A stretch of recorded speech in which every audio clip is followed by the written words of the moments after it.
right, the last two tutorials for this semester, introducing freeRTOS. It's free, it's open source, it's real-time. RT stands for real-time operating system. It's not an operating system like Linux or Windows have a GUI on it. It's running behind the scene. You couldn't see it, but it helps a lot. For all the microcontroller development we have done is usually based on just one loop. And sometimes getting complicated, we just add one or two interrupts. Have you worked with two interrupts? Yeah. Two interrupts? Three? Yeah. Oh, really? Yeah. Four? For the work for the color history. Got you, yeah. Like 4 factor counters that we're using. Okay, yeah. So what if there are 10? Sometimes can be even more, right? So in that case, it's very similar to the operating system you are using, for example, Windows. When you are using your mouse or keyboard, you are streaming a video on YouTube, and you are working on something else as well, like playing chess, doing circuit simulation at the same time, and how that works. Definitely they have multiple threads on the CPU, but still the operating system manage all these tasks in a different way. It's also interrupts, but you definitely do not do the interrupt yourself. It's being managed by tasks. So when you program it for the developer, when they develop all these program to run it, it's based on something like this. So the freeRTOS we are using, if you don't change it, I think I believe definitely you can change the it's called ticks. But the ticks we are using is 1 milliseconds, which means if you have one task, it's going to run that task at a 1 millisecond interval. But if you have two, it's going to run two tasks. For example, these are the two tasks, right? You can see they are being managed by a different frequency. You can have 10, doesn't matter. For example, we just have 2 here, right? It definitely for 1 millisecond, a lot of times it won't be able to.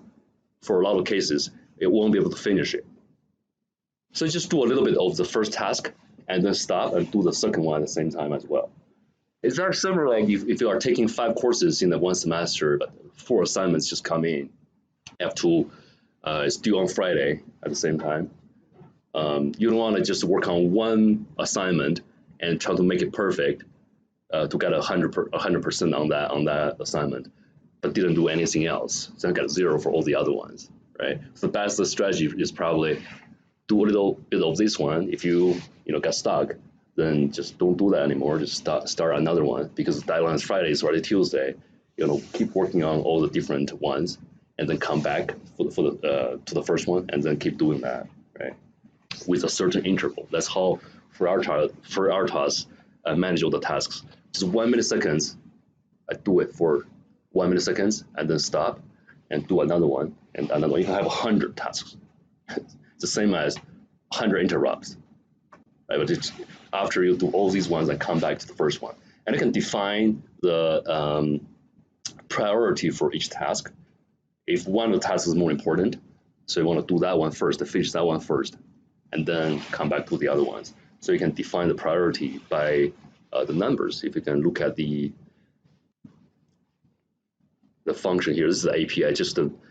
So what is freeRTOS? freeRTOS is just a software package, manage all the interrupts and provide all the APIs that I can directly use. I just functions, right? There are thousands of different functions you can use to manage all the tasks.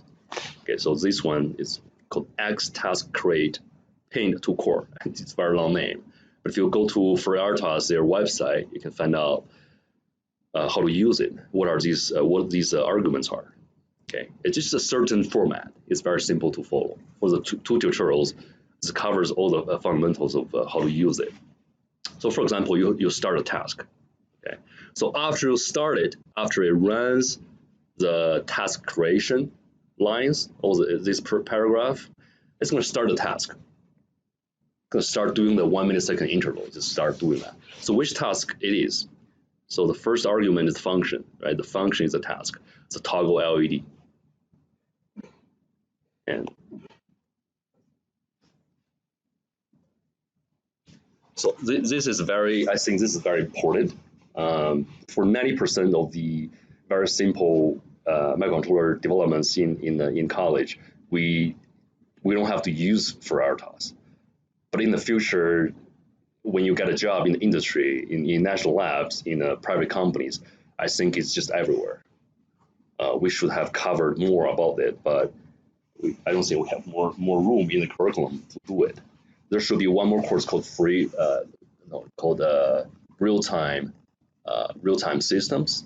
It can be a 400 level undergraduate course, or it can be the first and second year graduate class. If you go to a pursue a master degree, probably are going to take that class in computer engineering. It's real-time systems.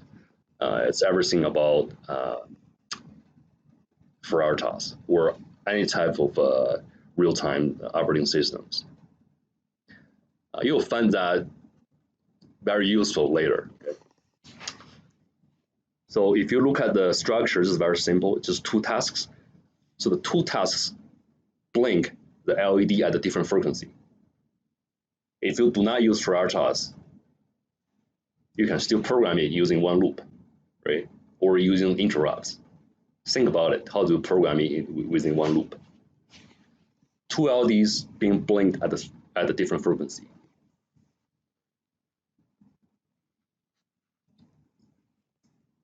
One loop is adequate, I think, right? It's just one loop. You have one turn on, a delay, and turn it off, delay, the same delay for that LED, and then just followed by another LED's delay, but different delay time. Okay, so just one loop and just keep going back and forth. Or you can use interrupt. Right? If you blink one LED, two interrupts, right? Interrupt one when the timer is up, turn on the blinking of one LED, and when a different timer is up, trigger another blinking of the LED. It's just very awkward. You can see how the freeRTOS manages it. Because the time interval is very short, 1 millisecond, right? So whenever you are looking at the blinking of the LED, it's actually very, very slow compared to the time ticks, the 1 millisecond time tick. So actually, whenever it's being turned on, it's still being executed by multiples of the 1 millisecond ticks. It's just always on. You know what I mean? It's just cutting the whole time series into 1 millisecond slices, like thousands of them. Starting with all these whatever you have to set up, right? It can be different formats, but this is what we are going to use for these two tutorials. Set up the rates. These are delay times. You can change it. And the pin, right? This is the same LED, the same LED. We don't have two here for the example, just same LED and blink it with a different frequency. So the first task, I got two tasks, right? And the two tasks blink the LED at a different frequency. It's like I got two tasks here, right? So they are being turned on and off at a different frequency for these two waveforms, okay? And then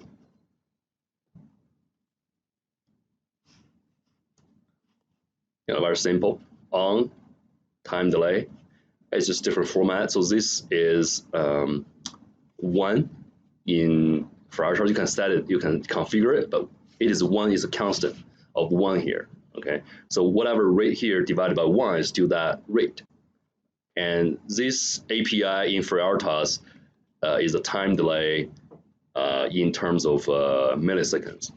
So if you set up a 500 here, and rate 1 will be carried in here, will be sent here as argument. So it's going to delay this task by 500 milliseconds, right? 500 divided by 1. And then turn it off, delay for another 500 milliseconds. So it's just a very normal blinking function with a, I think this is 1 hertz because 500 milliseconds and one second for the on off in total. So it's 1 hertz blinking. And task 2 has a different rate. Okay, so it's blinking a little bit faster because it's 323 milliseconds. And then the two tasks, you can see it's a while one, so it should be a dead loop. Okay, but it won't because of the tasks, right? It won't run, it won't stop here. Okay, so it's gonna run this one for how that works. The takes is 1 millisecond, but this whole thing is gonna take 1 second to run. How that works. So this is 1 second. This is 646 milliseconds in total, right? The two tasks. So like I have two tasks to be executed at the same time, right? But the CPU is taking 1 millisecond intervals to run them alternatively. How that works?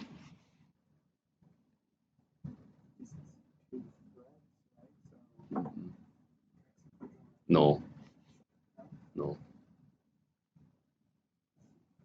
Interrupts, like I said, they have either stacks or something to store the current state, right? I still want to let you guys look at this one. This changes all the programming manner of dealing with microcontrollers. You have to understand that in your mind. It's a totally different way to program a microcontroller. Okay. So this is the task, right? Turning on, off, right? It's in the while loop, and on, off in the while loop. Okay. So 1 millisecond is gonna do this one. So the little thing here, it's gonna do something here, right? And then the next 1 millisecond is gonna do the second task. I shouldn't do it that way because it's difficult to draw it that way. I should shift it, right? So what's happening is the first 1 millisecond, I do a little bit of the first while loop. It takes 1 second to execute the whole thing. It's okay, I just need to do 1,000 1 millisecond intervals.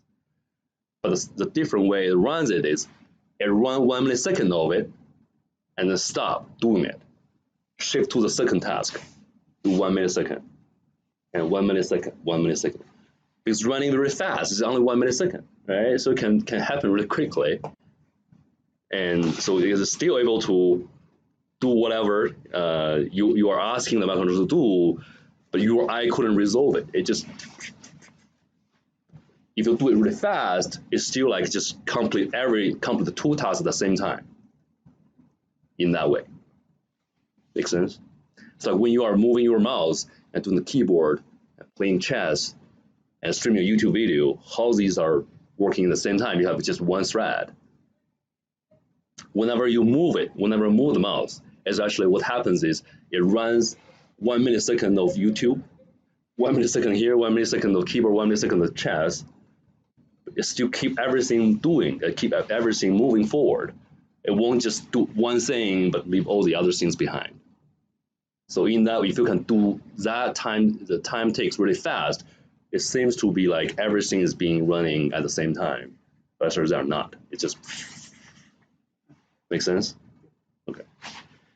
So in the future, when you are programming with freeRTOS, you should have bearing that in your mind. You have to divide all the. You can definitely run 10 tasks at the same time, but they are being executed at 1 millisecond intervals. Is that really cool? You don't think it's cool? And it's not just for a college level or undergraduate level programming. Okay, so the NASA's, is that rover? What's the name of it? Is that Discover? I forgot the name. So whatever they send to the moon, right? And is that the U.S. one or Chinese one? I forgot. But just 2 years ago, so that rover just stopped working. And then they found out, so the NASA, I think it's NASA, so the NASA engineers was trying to troubleshoot it because so the communication just disconnected. They couldn't communicate to that rover on the moon. And then they start trying to figure out what's the problem. And eventually they find out there's a little bug with their operating system programming. It's a freeRTOS programming. So which means all these complicated systems are being programmed on freeRTOS. You couldn't imagine like you just use multiple interrupts to program such a complicated system and to manage like hundreds of sensors on it. It's always freeRTOS. For that roller, it's a robot, and also for the industrial robots, they use another very similar operating system. It's called ROS, I think ROS, robot operating system. And so it's just a very similar version to freeRTOS. They just convert it and use it in robots. So it's very beneficial to learn it a little bit here. So try it on ESP32, which is one of the best platforms you can use to practice freeRTOS. So that's the idea here, and you can change the priority here. 1, so if you have a larger number, for example, 2, 3, 4, the larger number has a higher priority. So it looks like the result here is it's not blinking at a constant frequency. It's just one LED. You can definitely do 2 LEDs being blinked at different frequency using 2 tasks. Okay, so why the LED, that single LED is blinked at a different frequency? Because you can see that if I run 1 millisecond here, 1 millisecond here, 1 millisecond here, 1 millisecond here, and here it's on, right? And after that it's off. And if I run another 1 millisecond, it's on, right? And then it's off, things like that. Wait, it should. That's what I'm thinking. For here, it should be always on, right? But after that,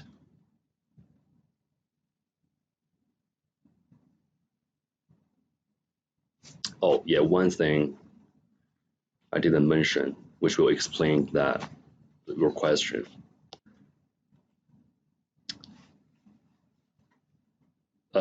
This one will block the execution of this task. The task delay will just stop it. So whatever happens next will dominate.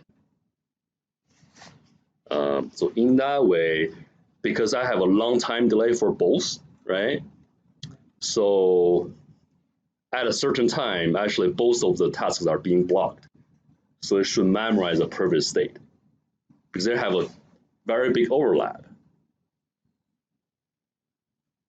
Right, whenever it runs this time delay here, this one is being blocked. It's not running anymore. Keep that in mind. It's very important for the programming later and also for the homework assignment. You should understand that whenever V task delay is happening, it's just blocking this one to happen. It's not doing anything. So you're probably wondering, when it's going to run the loop function in Arduino. If you have the tasks always running and there's no overlap, for example, you have 2 tasks. If you have one task, and whenever you run the time delay, it's being blocked. Then I get a chance to run the loop. You know what I mean? If I have only one task and I delay it using the V task delay, it's going to stop that task and run the loop.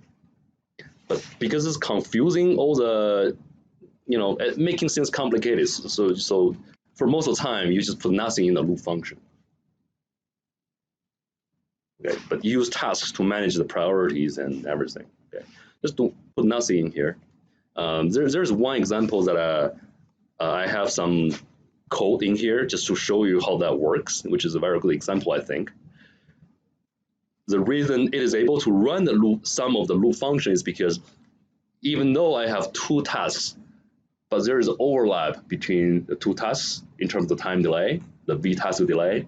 So because this V task delay will block the first task and another V task delay will block the second task. So during the overlap, it's not able to do anything. It's going to run whatever in the loop.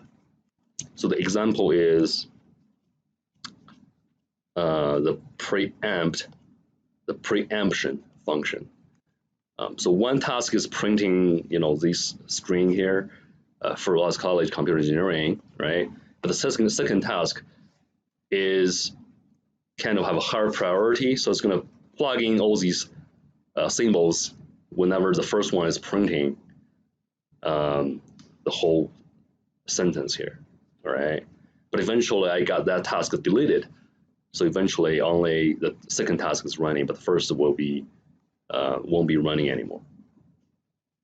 Just read the code, very similar to the first one, but just adding more, playing with the priorities and the time delays. So that's important because you want to understand that whenever it's running the V task delay, what is happening to the microcontroller? What is happening? It blocks that task. If you put that delay in that task, it blocks that task. So it's whatever in there just won't run anymore. It's gonna block it. It won't. So whenever the 1 millisecond ticks arrives, it won't run it. It's gonna run something else. If you have two tasks are overlapping for the time delay, then both of them are not running anymore. It's gonna run whatever in the loop function. So the loop function gets a chance to run. But for most of the time, we don't put anything in the loop function because we don't want to confuse everything, right? You have to look at the time delays and there's overlap. So you have like 10, I have to find out when the overlap is going to happen. And then during that time, I want to run the loop function. But a lot of times, if they, for example, they don't have any overlap, looks like they do, but eventually they don't. Then whatever in here will never be executed anymore. So it's just adding a lot of uncertainty to your code.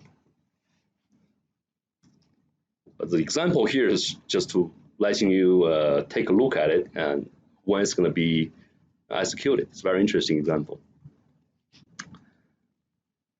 And then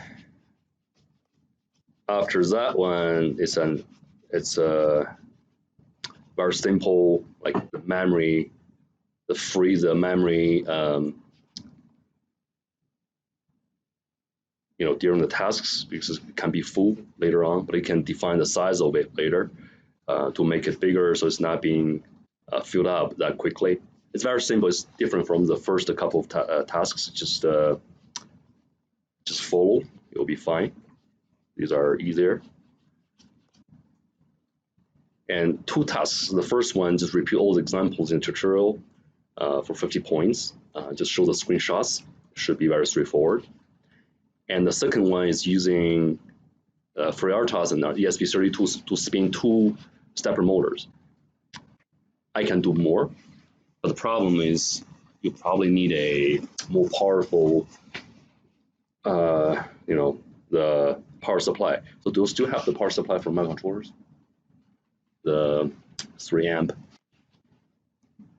You may need a 2. I don't know how many do you need, but that's why I just ask you guys to do 2 of them. Just spin 2 step motors at a different frequency. This can be applied to an application. If you think about I know you did a little bit of the robot arm in Robotics 1, right? You can imagine if you use freeRTOS, it's going to be way easier to manage it.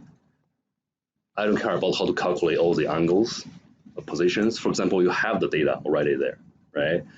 So if the robot arm has 1, 2, 3 joints, or can be more, can be 4, right? And from a reset state like this, for example, and move to a certain location, like for example this, right? So all the motors are being executed at the same time. You don't want to just do 1 and then 2 and then 3. It's awkward. So if you look at industrial robot arms, they are not being executed that way. So they are being managed by our ROS. It's a robot operating system. But I think we can do it with freeRTOS as well. Okay, so run these motors at the same time with a different frequency will mimic that kind of situation here. We are only doing 2, just trying to see how that works, because if you're adding more step motor, you need a more powerful power supply. I don't know if 3 amps will be able to handle 3 or 4, but 2 definitely works for our 3 amp power supply. So a video demo is required.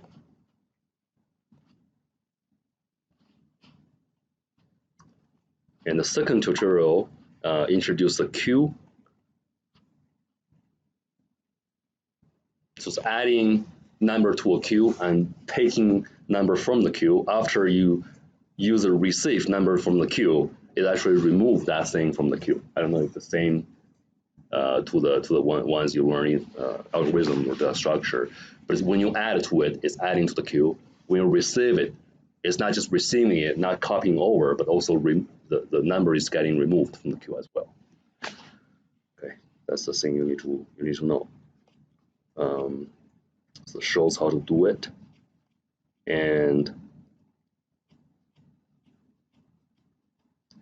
there's another important concept called mutex. It's mutual exclusive. It's like a flag. You know, so this is from a YouTube tutorial series of the ESP32 on freeRTOS. I have links in this tutorial as well. You can use. It's just very similar to whatever the bathroom key in the coffee shop. If one person take the key and use the coffee shop, if it's a shared global variable, for example, the bathroom is a very global variable. If one person grab the key and use the bathroom, other people couldn't access, couldn't change the variable. So for example, I have two tasks are adding ones to one variable. Okay, I don't want to add it. For example, I think I have a diagram here. At the same time, so it's confuse the system. And whenever it's being added, I don't want to exclude other tasks to change the variable. So it's like a flag. Whenever this is happening, you can make a judgment, like if statement, to see if this flag is on or off. If it's on, then don't do anything. If it's off, we can do something, right? But mutex is very similar. It's using a X semaphore. Semaphore is another one, similar to mutex, but for here we want to use mutex. But you can see the API uses keep using the semaphore's name to create a mutex. So it's called X semaphore take mutex. Okay. If the mutex is being taken, all right, then wait. Take mutex prior to create. Yes, the mutex is not being taken, I guess. Then you can do the adding function to it. Otherwise, you couldn't do it. Okay. So or you can say if the mutex is available or the key of the bathroom is available, then do something. Otherwise, don't do anything. Okay, do nothing. Wait. Else do something. It should be do nothing, right? Just since I don't have anything there, why do something? Nothing there happening. Okay. So you can see it's adding ones to it without adding multiple ones. Okay. So you can see another example here. It's being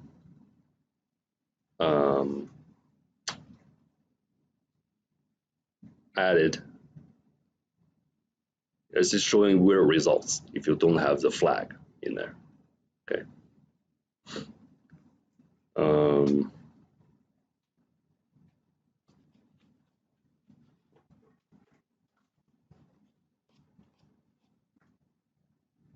And here's a mutex example.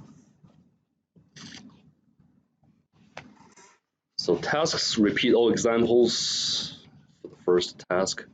And second task, use a push button debounced. You have to debounce the push button. So I think the debouncing code can be found in 351. One of the classes, I think we use the photo cells, the LDRs, and we keep pushing it, trying to do what? So the PID controller for the photo cell, and we push it to adding more values to change the setup time, and then it tracks it. So go to 351's class and find out the photo cell PID controller example. You can see the debouncing code for the push button. So which is like you push it once, it's bouncing back and forth. So you want to just make a clean rising edge instead of a lot of oscillations. So you want to use software to debounce it. So the push button is going to increment the time delay duration of the blinking LED. Right, every time you push it, it changes the frequency of the blinking LED. It seems to be very simple if you use Arduino. You can do it in probably 10 minutes. You push it, increase the frequency. But if you are using a queue, how to do it? You push it, and then you save that data in the queue, and then you read from the queue to change the frequency of the blinking of the LED. I just practice with the APIs in freeRTOS instead of doing a one loop Arduino thing. Okay. And the third one is use the two push buttons. Use two push buttons to add ones to the same variable. So two push buttons has to be shorted to two different pins, right? And you read from different pins, adding a one to the same variable. And similar to the example in section 3, use the mutex and use only one function to increment the number and use two tasks to call the same incrementing function. Play with two different tasks managing the mutex. Whenever one is pushing and adding to the variable, you want to turn on mutex, and after it's done, give the mutex. So it's like take mutex, give the mutex, which means you take the key of the bathroom and give it back to the basket, right? So you can look at the function. The name of the APIs is very similar to whatever happening in the real world. You know, give it back. Okay, take, you take it. If you don't give it, other tasks won't be able to access to it. So you have to take it, and then after you're done, give it. Right.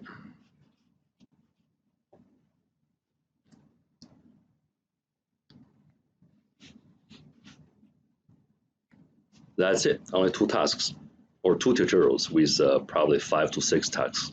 And some of them are just repeating. Some of them are just push buttons and LEDs and motors. I think it's doable within 2 weeks. And report demo due Thursday. I can make it Friday. Wait, Thursday. I think Friday will be better, right? Give you more time on it. I'll change it to Friday. And you have ESP32, right? ESP32 are already in the drawer. You can use the micro USB to upload the code to it. Motors are here. LEDs are everywhere. Push buttons are in that drawer. So you guys are ready to do it, right? Did you try that